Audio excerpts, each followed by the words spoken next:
Expected, the Cavaliers picked up Timothy Mozgov's $5 million option for next season on Tuesday. Meanwhile, there's still been no decision from Kevin Love or J.R. Smith as to whether or not they will opt out. LeBron can opt out, and he has until next week to do so. But clearly the relationship between LeBron and David Blatt is not strong, to say the least. So, George, I'll start with you again. What does LeBron need to win a championship with the Cavs next season? Well, I think most importantly, he needs health. Yeah.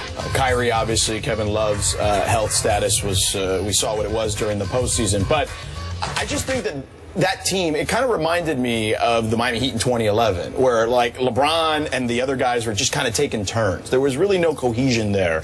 LeBron felt most comfortable when he was out there with a bunch of role players who were just going to grind and play defense and shoot the ball.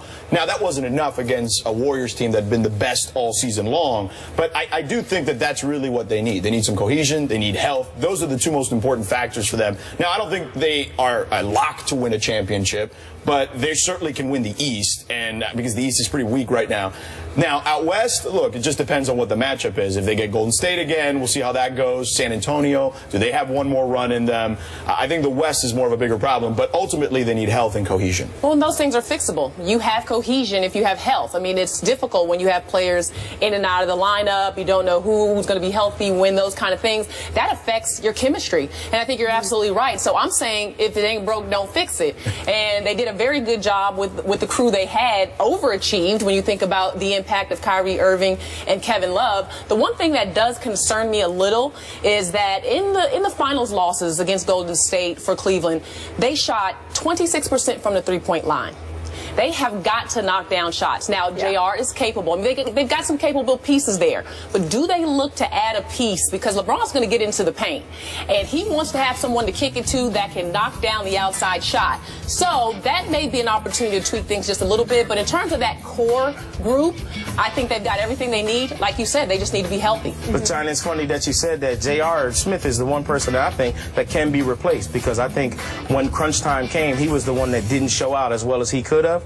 But everyone knows that this is the team that if they're 100% healthy, they're the team to beat. And as far as cohesion goes, hey, when you guys are all healthy and get together, one, everyone's waiting to see what LeBron's going to do first. Then we'll find out Kevin Love and Kyrie. But this group has got to be looking at one another going, yeah, you in? We're good? Okay, let's do it. And, okay, now what we need to do, we need to go on either a retreat or a fishing trip together. That's going to build. Well, they got to be in the clique. Like Kevin Love wasn't in the clique. Kevin Love wasn't in the Instagram pictures. And that's an issue, I think, potentially. Not the Instagram pictures, but just the fact that Kevin Love seemed like, or at least was portrayed as, an outsider of sorts. And I think that if they're going to win a championship, they need all three guys. I know that they've played very well, and Tristan is going to get a big contract, and Tristan played well. You need to be diverse, dynamic in this league. You got to be able to play multiple styles to win. It's what the Golden State Warriors did. They can play big, they can play small, and they can play to almost any style. The Spurs, when they were winning championships, they did it that way.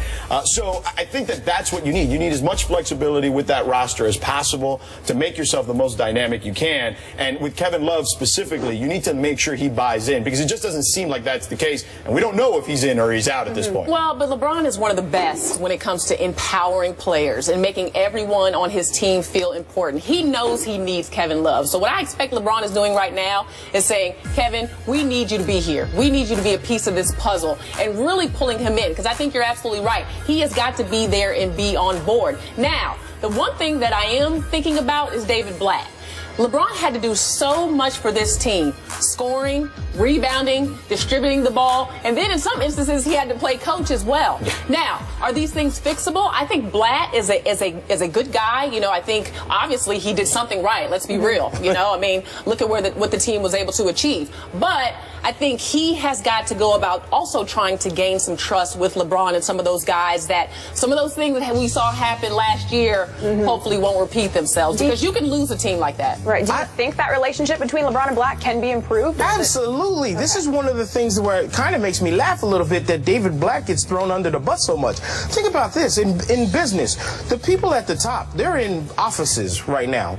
Well, the people that are out doing stuff, they're on the ground. You need a general on the ground. That's LeBron. You got a general on the floor. So you might draw up whatever plan. Hey, this looks like it might work. It's going to be good. When the guy who's out there playing is going to come to the sideline and go, nah, that's not going to work in this situation, and this is why we got to change it. You got a coach that's smart enough to go, yeah, okay, well, you were out there. You know what you're doing. That can only make a relationship like that stronger when you know you have a coach that will yield to the best player in the NBA because you figure you might see some stuff that I'm not seeing. That's a smart move by Black. But you have to see your timeouts, though.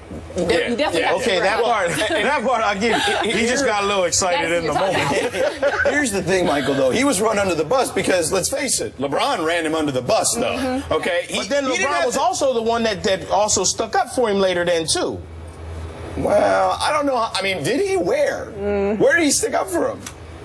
Where did he stick up for him? LeBron. So what you're saying is LeBron was the one that threw him under the bus and then never said anything good about Brian David Black? Windhorst, who covers the NBA here, told the story on radio where he said LeBron likes having Blatt to kick around. Okay, that was a quote, a direct quote from Brian Windhorst, our ESPN NBA insider.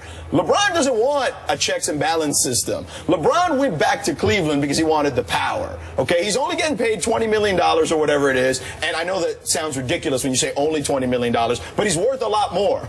Okay, and you probably, if there were no cap, you'd probably pay him 50, to be quite honest with you, because it's not only what he does for that particular organization, whose valuation went from like 500 million to like almost $1 billion overnight when he came over. It's what he does for the rest of that city, how he empowers the rest of that city financially. There's a lot of things that come with having LeBron on your team. So you know what? If you can't pay him, you got to give it to him in power, and that's what he wants. He is the boss. It's not Dan Gilbert who's the boss. He's the boss. It's not David Griffin who's the GM. LeBron's the GM. It's not David Blatt who's the coach. It's LeBron. And honestly, I got no problem with it. Do you think David Blatt might have a problem with that? That's up to him. Because at some point, if you're the coach, you're going to be like, look, I'm calling something here. You might want to ride the gravy train, and you can't blame him. I don't see David Blatt as a guy to go, hey, this is awesome. I just get to pick out nice suits and make sure that I got my timeout. Timeout? No, I ain't got that. At the beginning of the season, he wanted to come in and run the Princeton offense, and they scrapped that thing in the preseason. LeBron was like, nah, forget that. Well, but LeBron has to also realize that he can't do it all. I mean, if you are mentally exhausted at the end of the game, I mean, you've seen the numbers, the scoring, the rebounding, the passing. You need to have someone that you at least know is not going to mess it up. You know what I mean? I mean, he can take care of, he can close the game, but in my opinion, he shouldn't have to coach during that stretch or in overtime in the finals. Like, he may, I'm not saying that David Blatt can't let him have his say, however, which is, you know, obviously what LeBron wants, but David Blatt's got to bring something to the table. And I'm not saying he does it, but he can't call that timeout. Is there any chance LeBron doesn't come back to Cleveland? Oh, no, he's coming back. Now, what he can do to get his way is he's got the opt-out, and he can go on radio silence, and then all of a sudden he's freaking people out. Because I would be freaking out. Because he could just say, all right, look, if they don't do what I want to do, then he can threaten to leave. But I don't think he's ever going to leave because he wants to be there. He wants to win for that particular part of the country. He is an affinity for that area. Obviously, growing up in Akron, we all know the story coming home. But I think that that is part of it. And I almost think that because the marketing has been part of it, I don't think he has any choice but to stay there. But he can at least threaten that when it comes to the Cavs. It's an empty threat. Where's he going? And it's an empty threat. Where are you going to go? No. That's not only if the power that he has. It's easy to leave. It's once you've left once, it's easy to leave again. But you're just I'm not saying he is. You're just starting to get the fans back in. You're just starting to get that love for Cleveland back. I don't think you want to threaten. You're building your brand. You don't think that you want to see them burn in New Jersey again? You don't think the fans would blame Dan Gilbert and management over LeBron? Because I do. I think that fans would blame the organization and not LeBron. Nah, not when we have shows like this that are going to call him out. Nah. Yeah. All right. Well, most people say the #1 pick in Thursday's draft will be Okafor or Towns, but will D'Angelo Russell be the best player? Find out next.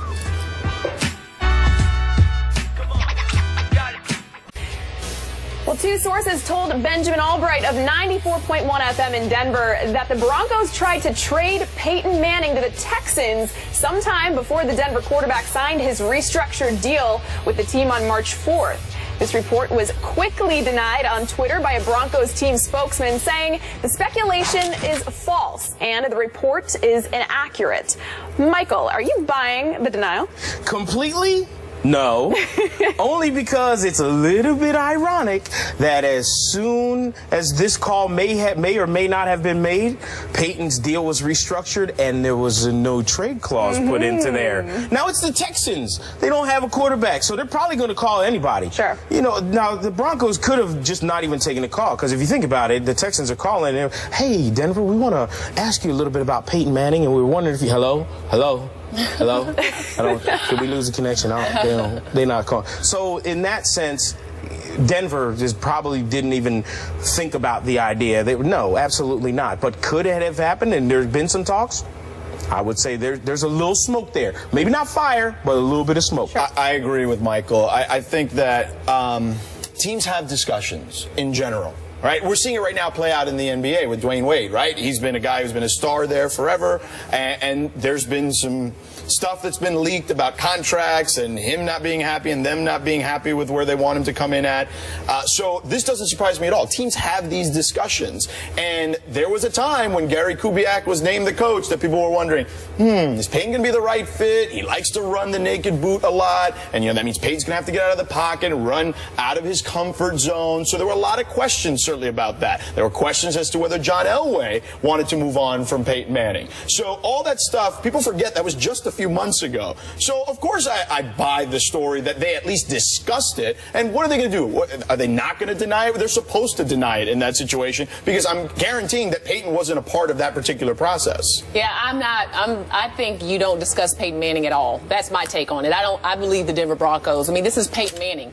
You off the top, you say, listen, we can't talk about him. I'll give you anything else you want, but not Peyton Manning. Why would they have that discussion? I don't understand. Denver is in a lose-lose situation there. Why would you give up Peyton Manning? Because you have to listen to everything that people are going to offer. But if you already Even know, when it comes to Peyton Manning, hey, what are you throwing on the table? Yeah, what does it hurt to listen? Hey, exactly. Just because I go to a steak restaurant doesn't mean I'm going to get steak. I might have chicken, but show me the prime. What does the prime rib look like? Right. Let me see what the ribeye is. Show me a little. Okay, I'm not going to do it, but thank you for showing me. Maybe you go surfing. Now the next time. Now the next time is, you know what? I'm gonna have some chicken. Look at that ribeye. You know what? Yeah, I will take the ribeye. Why not? That's okay, and it's okay to do that. I think teams discuss that internally. I do think teams discuss all that stuff internally. And that's why they have to deny it, because Peyton wasn't involved. That's why they have to deny it. But you would never want that to get back to Peyton Manning. That's my whole thing. Too late. And Houston has no reason to hide that. So now it gets back to your quarterback, and what does that do? So I don't even think you talk about it. You take him off the table right away, which I believe they did. I don't believe in it at all. And why now? Well, why Peyton understands that. Well, because look at his age. Look at his age, and look at his arm strength continues to deteriorate. He's up in age. He had the problems with the quad that affected his already arm strength that's not great at this stage of his career. So you look at a guy, you think, okay, is his body deteriorating? What can we get for him? I think those are internal discussions that any team would have with an aging superstar like him, even though he's still performing at a pretty high level. Well, and if I'm Peyton Manning and I don't hear anyone talking about anything after everything they said was wrong with me before, that makes me more nervous. Now, how come nobody talking about trading me? What's the deal? What's going on? Like, that means that something's going on behind my back. Sure. Well, to your point, George, he's 39 now. How much does Peyton really have left in the tank? Maybe another year or two. Yeah. I mean, that's what you're looking at. So if you're the Broncos, you're weighing it out, seeing, okay, what could we get for him? Is it worth it potentially to move him? What would the backlash be? All that stuff is factored in. Again, those are discussions that are had internally that usually don't include the player, especially in that sport. Football is the most cutthroat of all the sports. Yeah. Which is why he had the no trade clause put in when he After did his restructured deal. And I agree with you, another year or so, but gosh, it's hard for me to bet against Peyton Manning, because I hear just when you think he's ran out of gas, he comes up with a punch. Yep, proves you wrong. It's hard for me. Well, meanwhile, Rob Gronkowski says he hasn't spent a cent of his contract with the Patriots. We'll talk Gronk as part of our NFL Quick Takes when we come back. Yeah.